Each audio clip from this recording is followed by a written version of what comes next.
Samuel Leeds here, hope you are guys, and in this video I'm going to share with you 4 ways that you can buy property without using any of your own money. So if you want to buy houses with no money, then stay tuned.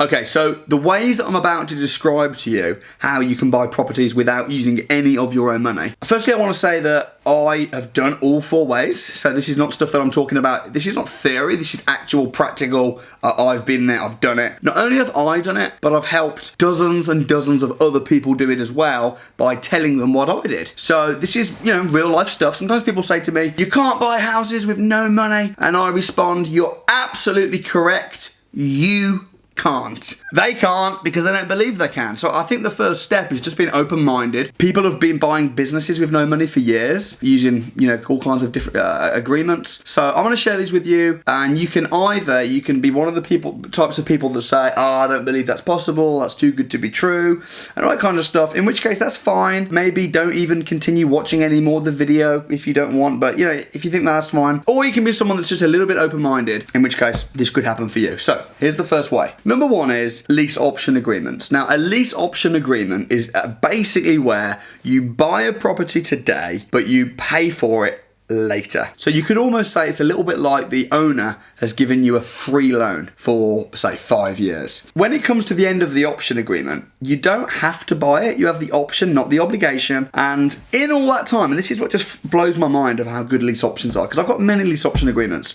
So say you buy it today, but you pay for it in 5 years, you're not putting anything down today. Okay, you might have to pay for the solicitor fees, but you've not actually put any money in for the property at all, and you're getting immediate cash flow, and as the house goes up in value, you're gaining from capital appreciation. So it's just a fantastic way of getting your foot in the door, owning properties, and doing this starting out with no money. If you want to learn more about lease option agreements, I have done other videos about this, but it's one of my favorites. Number 2 is joint ventures. Now, a joint venture is where 2 people come together. They usually will bring 50% of value, and they will put 50% of value together to do a venture, a deal. If your venture is property and you're buying a property, and you're doing this as a joint venture with somebody else, you've both got to bring 50-50 value, but you haven't necessarily got to bring 50-50 money. Your value could be something that is not actually cash. Your value could be you're bringing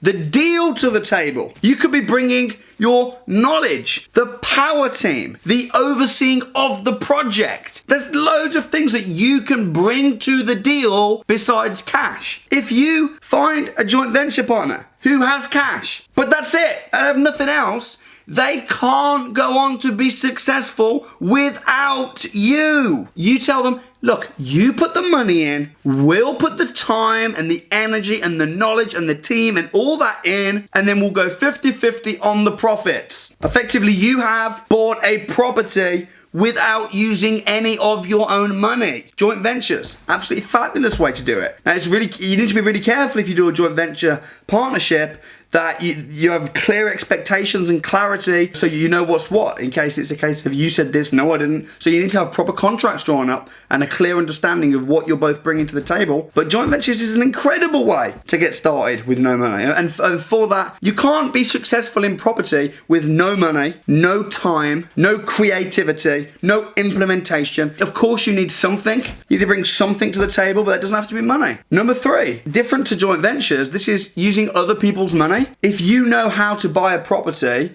and make a 20% return on investment, you also know someone who's got £100,000 sat in the bank doing nothing, you could borrow their money to buy property, give them a fixed return. So you could give them 5%, 10% return on investment on their money, which is way better than the bank. And then any extra you're going to keep yourself. And you've also obviously got a free property. So it doesn't have to be your money. You can use somebody else's. This is very different to a joint venture because a joint venture has a stake in the property, other people's money.